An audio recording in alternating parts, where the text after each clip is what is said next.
Yo, what's up everyone? My name is Andrew Warren and welcome to my daily stock portfolio update where I try to do this daily. I know lately I haven't been as consistent, but most of the time what I do is I wait until the market ends, and once that happens, I jump onto Robinhood and record my thoughts and opinions about the current market, whether I think a stock market crash or recession is going to occur, or if simply we're going to be entering some bull territory. And in addition to that, I share my stock portfolio, including my gains and losses for the day, and break down pretty much every stock that I own. So if you're new to these videos and may be interested in something like that, then make sure to subscribe because I try to do it every day, in addition to breaking down other stocks and talking about stock news. And by the way, if you do enjoy these types of videos, make sure to smash that like button. Dropping a like on the video really helps me out. But anyways, as we can see today, my stock portfolio is currently at almost $76,000. It's at $75,775 right now. And we gained a nice 2.12% today alone, which was about $1,570. And then if we include the after hours as well, we have currently gained about 0.19%, which is about $141. And honestly, in my opinion, what we saw today is pretty much the ideal stock market trend that you would like to see on a green day, especially when you're taking into consideration the future and the next upcoming days and the next few weeks. When you see a day like this, it points out that the next day may be pretty solid as well, in my opinion, in terms of having a higher chance of being green than if you had a previous day, instead of it being like this, then it started low and went high, or started high and went just barely above the pre-market. So I think when you see a stock market day like this, in my opinion, to me, this indicates that the next day could likely be positive as well, just considering how consistent the full day was, rather than it being like volatile in some terms. And that's not a fact or anything, that's just what I'm thinking right now as I'm looking at this graph. This chart right here definitely makes me a little bit more bullish in terms of tomorrow. And as you can see right here for VOO, which basically represents the general stock market trend, it mirrors the S&P 500 and it tracks 508 of some of the most popular companies out there. So as you can see, even with this stock, the one that pretty much represents the stock market, even in the after hours with this one, we are positive as well. So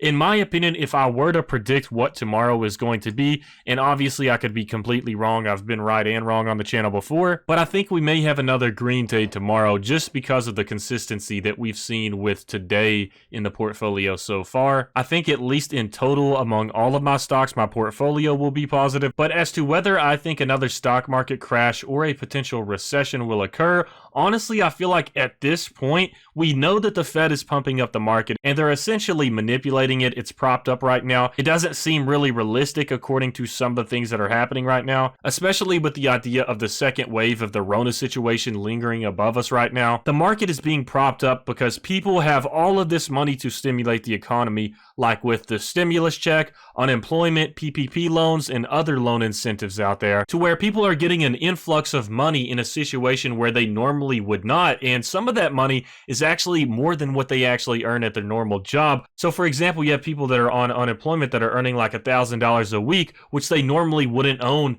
in their self-employment or their just simple normal job that they have. So considering that the Fed is pumping up so much money into the market with these ways to stimulate the economy, then that may point to why the market is behaving in some weird directions right now, to where it doesn't really seem like it correlates to the lingering problem that we have above us. But the Fed is basically manipulating the market by stimulating the economy through loan incentives, stimulus checks, unemployment, and stuff like that. So I guess at this point, whether a recession or another crash occurs, it's simply all up to whether the Fed could keep up with the economy to keep pumping it up until a position that we can recover. Now, a lot of this depends on the whole Rona situation and whether once everything is opened back up, then it's just a matter of waiting to see if the cases start spiking again eventually and it becomes just as bad as it was before the first quarantine. So a lot of this just simply depends on the Rona situation and if we are going to go into another quarantine. Now, I promise you, if it gets about August and we still have pretty solid news, not many cases of the Rona going around, and it seems as if there had been enough time for the economy to open back up, people to interact, and then we've seen that over months and months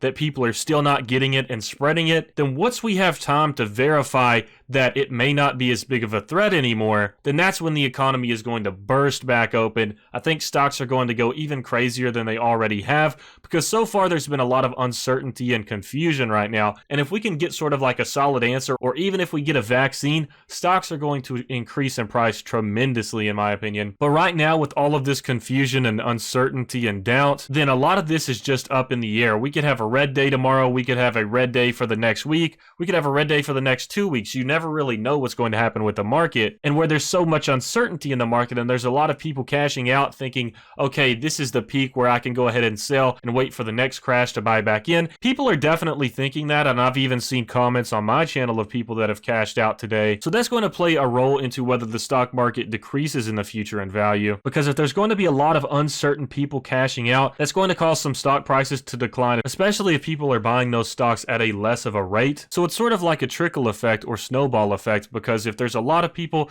that start panic selling and stuff like that, then it's like that snowball effect of therefore the price decreases because people are panic selling, therefore other people start panic selling because that price had decreased, and then so on and so forth. So the stock market right now is going to just simply rely on some of the news that we get that not only involves the Rona situation, but just news about factories opening up like Tesla, and stores starting to open up once again, like how we're seeing that Apple stores are beginning to open up. So once we see small good news like that, in addition to some good news in terms of the outlook on the Rona situation, then that will definitely help the market and sort of reduce that uncertainty and fear. However, if there is another uptick in Rona cases after all of this is said and done, and we've canceled the quarantine and gone out in a society for a month or so, like I said, if we start seeing that uptick, then I can almost guarantee that we will get another stock market crash as soon as people get hint of that problem occurring once again. Hopefully it doesn't. I hope for my portfolio's sake and everyone else's sake out there that we don't have to worry about that. However, it's a definite possibility, and that's why a lot of people are selling off every one of their stocks right now. But in contrast, I'm not like those investors. I like to buy and hold long term, and I think that strategy is especially effective if you invest aggressively on the stocks way down. Like if we had a stock market crash, you need to take advantage of that situation, especially if you're holding stocks for the long term until retirement. You can sort of play some offense for your portfolio that would help you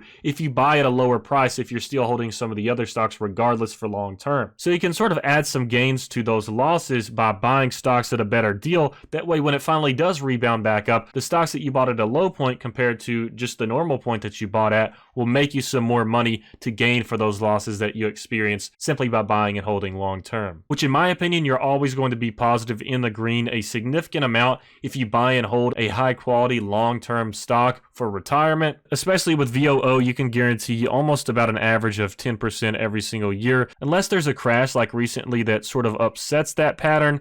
However, just jumping into my main stocks that I own today, as you can see with today's return, 3.24% in gains or $998. And then in total, we are in the negative just a little bit, 6.48%, and that is minus $2,202. I was the unlucky person to buy in December and January and February just before this crash on this stock right here, and I invested a lot of money into it, about $33,000, actually $34,000. So that's why it is performing so poorly for me lately, and it's also considered like a safer stock out there that diversifies itself for you. So I've noticed this stock definitely takes a bigger hit in the crashes and recovers a lot slower. However, with Microsoft, this is my baby right here. Microsoft is my trophy investment. The cost is about $18,000. Got a nice 1.10% gain today, which is about $224. And then in total, we are up 14.23% or $2,561, which is an absolutely tremendous amount if you ask me, considering that I invested in this stock just like 3 months ago. I bought the low point as well and have been dollar cost averaging lately especially. And then next up we have Apple, which is up a tremendous amount today, and like I said, that's partially due to the news about some of their stores opening back up like I mentioned earlier, and it is plus 2.57%, and we gained $332 today. And then also we are up 10.37% overall, which is about $1,245. And then finally, next up we have Tesla. This is a stock that I've just been so interested in lately, especially with all of the surrounding news with the new factory maybe upcoming in Texas, and then the Cybertruck as well. I'm definitely excited about the future of this stock, and I think think it will make me a lot of money if I simply just hold on to it. And as you can see, our cost basis on Tesla is about $8,100. We gained 1.73% today, which was $138. And then in total, we are at a measly 0.35% in the positive, which is about $28. Honestly, I'll take any positive on Tesla considering how volatile it can be. However, I do think it is a stock worth holding for the long term, like I mentioned earlier.